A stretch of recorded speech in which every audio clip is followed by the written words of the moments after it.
नमस्कार. Yes news महाराष्ट्रामध्ये आपल्या सर्वांचे स्वागत. आधी भरपाई मग काम. शेतकऱ्यांनी काम बंद करून ठेकेदाराला रोखले. वाकुर्डी योजनेला ब्रेक. शेतकऱ्यांनी काम बंद करून घेतली आक्रमक भूमिका. वाळवा तालुक्यातील ऐतवडे बुद्रुक परिसरात वाकुर्डी बुद्रुक उपसा सिंचन योजनेच्या टप्पा क्रमांक 2 अंतर्गत सुरू असलेल्या मुख्य जलवाहिनी पाईपलाईन कामाला शेतकऱ्यांनी अडथळा निर्माण करत काम बंद पाडलं. आधी पूर्ण नुकसान भरपाई द्या, मगच काम सुरू करू देऊ, अशी ठाम भूमिका शेतकऱ्यांनी घेतल्याने ठेकेदार व प्रशासन अडचणीत आले आहेत. ऐतवडे बुद्रुक येथील पावतका तसेच घोटण मार्गावरील कर्मवीर विद्यालयाकडे जाणाऱ्या रस्त्यालगत अनेक शेतकऱ्यांच्या शेतातून ही पाईपलाईन जात आहे. गेल्या 2 वर्षापासून या कामाचे खोदकाम सुरू असले तरी काम अत्यंत संथगतीने सुरू असल्याने शेतकऱ्यांचे मोठे नुकसान झाले आहे. संबंधित ठेकेदार काम सुरू करण्यासाठी आले असता शेतकऱ्यांनी त्यांना रोकत जोपर्यंत आज अखेरची नुकसान भरपाई मिळत नाही तोपर्यंत काम सुरू करू देणार नाही असा इशारा दिला. शेतकऱ्यांच्या म्हणण्यानुसार केवळ 1 वर्षाचीच तुटपुंजी नुकसान भरपाई देण्यात आली असून प्रत्यक्षात 2 वर्षापासून शेती बाधित आहे. रब्बी आणि खरीप अशा सलग हंगामामध्ये पिके घेता आली नसल्याने आर्थिक फटका बसला आहे. अनेक एकर जमीन खोदकामामुळे पडीक पडली असून विहीर बागायत शेतकऱ्यांनाही मोठ्या अडचणींना सामोरं जावं लागत आहे. अल्पभूधारक शेतकऱ्यांची परिस्थिती अधिक बिकट झाली असून महागाईच्या काळात उत्पन्नाचा स्रोत बंद पडल्याने त्यांच्यावर आर्थिक संकट ओढावलं आहे. 1 वर्षाची भरपाई देऊन 2 वर्ष काम रखडवलं, 4 पिके वाया गेली तरीही काम पूर्ण नाही, अशी नाराजी शेतकऱ्यांनी व्यक्त केली.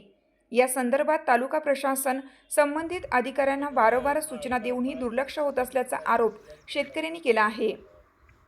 रखडलेल्या कामाची तात्काळ संबंधित अधिकाऱ्यांनी आणि लोकप्रतिनिधींनी रखडलेल्या कामाबाबत चौकशी करून स्थळ पाहणी करावी. प्रत्येक हंगामानुसार नुकसान भरपाई द्यावी आणि त्यानंतरच काम सुरू करावे अशी मागणी करण्यात येत आहे. दरम्यान लवकरात लवकर नुकसान भरपाई द्या, अन्यथा संबंधित कार्यालयासमोर उपोषणाचा मार्ग अवलंबू, असा इशारा ऐतवडे येथील शेतकरी प्रवीण पाटील यांनी दिला आहे.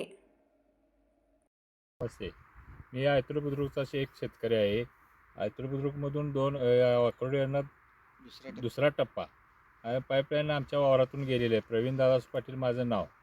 जवळजवळ 2 एकरातून माझी पाईपलाईन गेलेली आहे. त्याचं आता जवळ 1.5 वर्ष होऊन 2 वर्ष पुरे होत आली तरी पण त्याचे अजून पूर्तता झालेली नाही. अजून रान पेरायला गावलं नाही. मे महिना जवळ आला. आता ह्या अखेरीला सरी पाडायची का तसंच वावर ठेवायचं हे आम्हाला आता कळलं झालं आहे. आणि पहिली नुकसान भरपाई दिली आणि आता आम्ही त्याची नुकसान भरपाई ह्या दुसऱ्या पिकाची मागतो आहे तरी पण त्यांनी काय दाद घेणार, मिटिंग घेतात, बोलवतात आणि आम्हाला घरी पाठवतात. आज लेखी दिलं नाही, काही तोंडी नुसता उत्तर देतात, आश्वासन देतात आणि आम्हाला घरी पाठवतात.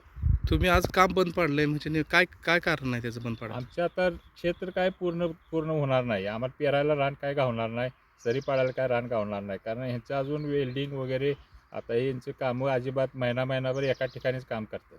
आता राहिली 1.5 महिना 2 महिन्यात शिल्लक राहिली आमच्या रानं सरळ करायला. पाईपलाईन पुरी होऊस तर सगळं पेरण्या होऊन मोकळ्या होणार, तर रान काय आम्हाला पेरायला गावत नाही. पहिल्या पिकाचं तर आम्हाला मिळालेलं पण दुसऱ्या पिकाचं काय पैसे मिळाले नाही. दुसरा हप्ता आम्हाला मिळावा ही अपेक्षा आहे. दुसरा हप्ता मिळाला की त्यांचं पूर्ण काम करून आम्हाला क्षेत्र मोकळं करून द्यावं ही आमची अपेक्षा राहिली. या अधिकाऱ्यांचं काय म्हणणं आहे? अधिकारी नुसतं म्हणतात आम्ही आता तुम्हाला मेपत्र पूर्ण करून देतो, मेपत्र पूर्ण करून द्या. असं जवळजवळ 6 महिनेच त्यांनी नुसतं आश्वासनं देत चालेल. अजून काय पूर्ण झालेलं नाही. अजून रस्ता क्रॉसिंग आहे, वडा क्रॉसिंग आहे, डिवायडरला वगैरे पूर्णपणे 2-3 महिने तर त्यासनी लागतात. तुमचं आता काम जर आता बंद केलं आहे म्हणजे असं काम पूर्ण होणार आहे का बंद केल्यामुळं?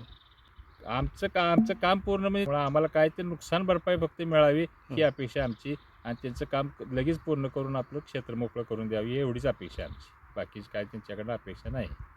तुमची साथ आमची. यस न्यूज महाराष्ट्र चॅनलला लाईक करा व सबस्क्राईब करायला विसरू नका.